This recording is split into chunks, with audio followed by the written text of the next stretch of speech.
ভাই টাকাটা নেন। যে টাকাটা দিল তার মাস্ক করা আছে, সে টাকাটা দিল। আপনি সিম্পলি 1000 টাকা নিলাম, এটা চেক দেয়, এটা নকল না আসল। টাকাটা চেক দেওয়ার সময় দেখেন টাকাটা আমার 6 ইঞ্চি থেকে 12 ইঞ্চির ভিতরেই থাকে।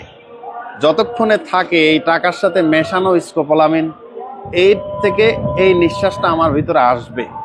এই আসার সাথে সাথে এটা রিমোটের মতো আমি কন্ট্রোল হতে থাকবো। রিমোট দিয়ে যেরকম করেন যে হ্যাঁ নিউজ চ্যানেল দিলাম, গানের চ্যানেল দিলাম, খেলার চ্যানেল দিলাম, সব হয়, ঠিক তা হতে থাকবে। আপনারা বলবে যে হ্যাঁ টাকাগুলো দিয়ে দেন, নেন, আপনার ক্যাশে আরও আছে দেন, আপনার যা কিছু বলবে। যদি বলে যে মানি ব্যাগ দেন, দেন, মোবাইলটা দেন।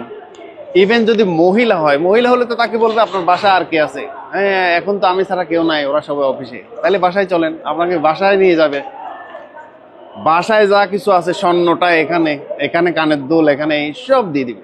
সুতরাং কেউ মাস্ক পরে আপনাকে কোনোভাবে এভাবে ঠিকানা দেখায়, মোবাইল ডায়াল করতে বলে, হ্যাঁ তারপরে নাম্বার দেখতে বলে, টাকাটা চেক দেয়, ম্যাক্সিমাম ক্ষেত্রে এদের বয়স দেখা গেছে 30, 40 বা 50 বছরের কাছাকাছি হয়। তবে নিজেকে নিরাপদ রাখতেও মাস্ক পরবে, কিন্তু আপনাকে বিপদে ফেলার চেষ্টা করবে।